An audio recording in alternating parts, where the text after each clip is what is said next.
आज बात करेंगे कैंसर का सबसे बड़ा मिथ क्या है। कैंसर का सबसे बड़ा मिथ है कि जैसे बताया जाता है कि कैंसर अर्ली स्टेज में ठीक हो जाता है, लेट स्टेज में ठीक नहीं होता है। ये एक सिस्टमेटिकली फैलाया गया झूठ है। यदि कोई दवा कैंसर के सेल को मार सकता है या कीमोथेरेपी कैंसर के सेल को मार सकता है, तो ये बिगिनिंग में हो कि लेट में हो, सब में मारेगा। यदि पेशेंट को क्योर होना है तो अर्ली स्टेज में भी क्योर होगा, लेट स्टेज में भी क्योर होगा उस दवाई से। तो ये सबसे बड़ा मिथ है कि वो कैंसर जो है अर्ली स्टेज में ठीक नहीं हो जाता है लेकिन लेट में ठीक नहीं होता। ये फैलाया गया मिथ है। दूसरा मिथ है कि अर्ली डायग्नोसिस ऑफ कैंसर से लोगों को फायदा है। अर्ली डायग्नोसिस ऑफ कैंसर को प्रमोट किया जाता है कि अर्ली डायग्नोसिस होगा तो मरीज को बहुत बेनिफिट होगा कि कैंसर पहले पता चल जाएगा। ये भी एक मिथ है। क्या होता है कि अर्ली डायग्नोसिस के नाम पे बहुत सारा लोग जिसको कैंसर नहीं है उसको भी कैंसर बता दिया जाता है और फिर उसका सफरिंग शुरू होता है। यदि किसी आदमी को बता दिया जाए कि उसको कैंसर है तो वो तो उसका पूरा परिवार ही बर्बाद हो जाता है सिर्फ इंफॉर्मेशन से। खाली किसी को मन में शंका पैदा कर दो कि भाई इसको कैंसर हो सकता है, इसके बाद तो वो फिर अस्थिर नहीं रहता है। वो फिर इस हॉस्पिटल से उस हॉस्पिटल दौड़ता रहता है।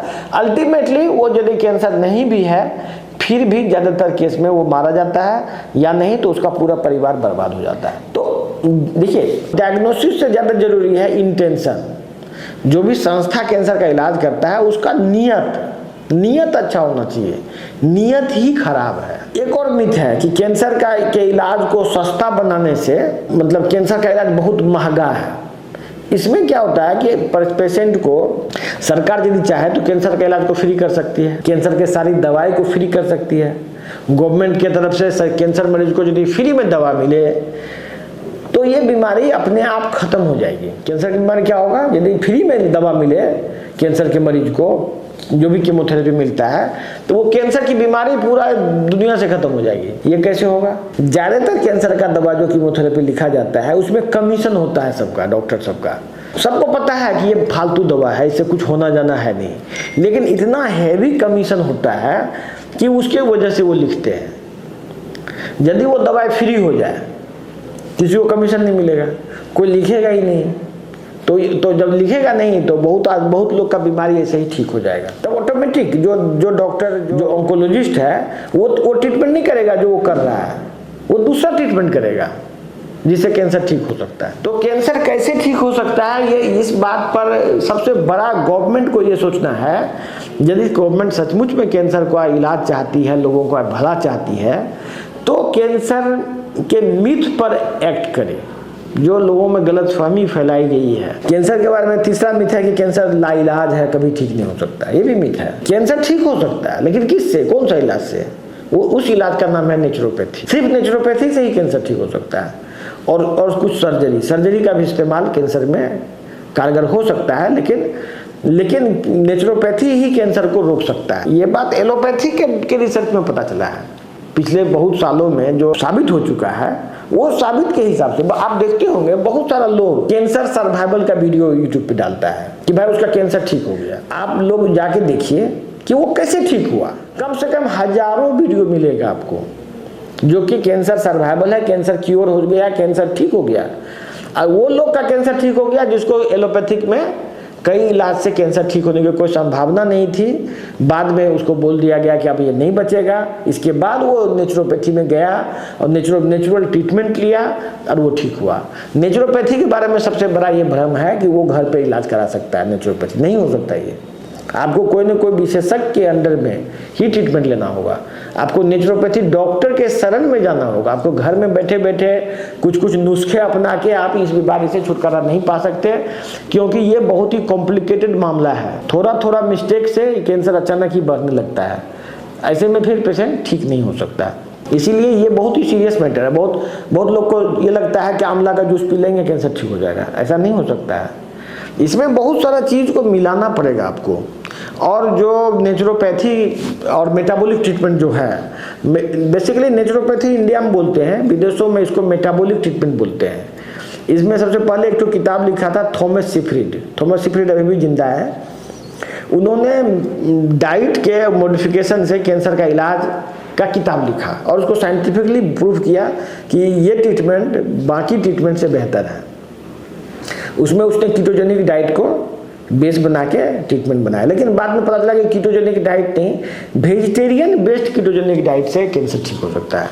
कीटोजेनिक डाइट तो है लेकिन वेजिटेरियन बेस्ड होना चाहिए, तब जाके वो बीमारी क्योर हो सकती है। और उसे जो भी कैंसर ठीक हो रहे हैं इसी टेक्निक से। इवन एलोपैथिक के कुछ बड़े बड़े हॉस्पिटल चोरी छुपे नेचुरोपैथिक ट्रीटमेंट दे रहे हैं लोगों को, लेकिन वो नेचुरोपैथिक पूरा ट्रीटमेंट नहीं देके आधा अधूरा देते हैं, जिससे कि मरीज लंबे समय तक उसका इलाज करा सके। यदि किसी भी कैंसर के मरीज को ठीक होना है तो आपको हमारे दिए गए नंबर पे कॉल कीजिए और हमारे विशेषज्ञ आपको उचित सलाह देंगे। और यही एकमात्र तरीका है जो जिससे आप बच सकते हैं। या नहीं तो आपके पास यदि कोई नेचुरोपैथ है तो उससे हमको हमारे सेंटर से बात करवाइए, क्योंकि नेचुरोपैथी की पढ़ाई में बहुत मतलब वेरिएशन है। बहुत जगह कुछ और लोग पढ़ा रहे हैं, कुछ और लोग कुछ और पढ़ा रहे हैं। कोई आदमी कंसंट्रेटेड इस पर रिसर्च नहीं कर रहा है, जबकि हमारा संस्थान नेचुरोपैथी को एलोपैथी से कंपेयर करके अलग अलग टाइप का रिसर्च करता है। नेचुरोपैथी बहुत अच्छी चीज़ है नेचुरोपैथी, लेकिन उसमें बहुत वेरिएशन है। बहुत सारा जगह में पंचगव्य थेरेपी होता है कैंसर में। पंचगव्य थेरेपी से कैंसर ठीक नहीं हो सकता। अब देखिए, हर एक आदमी क्लेम तो करेगा कि भाई ये पंचगव्य थेरेपी कैंसर को कि में अच्छा है। हम ये नहीं कह रहे कि पंचगव्य से कैंसर में कोई फायदा नहीं होगा, होता है फायदा, लेकिन उतना कारगर नहीं है जितना कारगर की कीटोजेनिक डाइट है। कीटोजेनिक डाइट में भी वेरिएशन है, अलग अलग कैंसर के लिए अलग अलग टाइप प्रोटोकॉल का ये बनाया जाता है, प्लस कुछ मेडिसिन बनाया जाता है जो उसको सप्लीमेंट कर पाए, तब जाके कैंसर का एक्चुअली में ट्रीटमेंट हो पाता है। लोग जैसे कि बहुत सारे लोग कुछ घरेलू नुस्खे वगैरह बताता है ऐसे कैंसर ठीक होगा, उससे कैंसर में कुछ फायदा हो सकता है लेकिन वो ठीक नहीं हो सकता। क्यों? क्योंकि हर एक आदमी का कैंसर का अलग अलग टाइप है। किसी को ब्रेन का ट्यूमर है, किसी को इंटेस्टाइन का है, किसी को कहीं का है।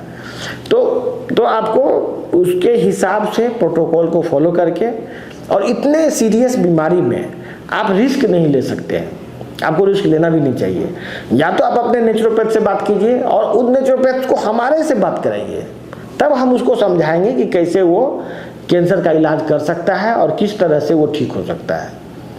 या नहीं तो हमारे दिए गए नंबर पर बात कीजिए। यदि आप नेचुरोपैथ के डॉक्टर हैं या एलोपैथ के डॉक्टर हैं, हमारे संस्था से ट्रेनिंग लेना चाहते हैं कैंसर के इलाज का, तो वो भी अवेलेबल है।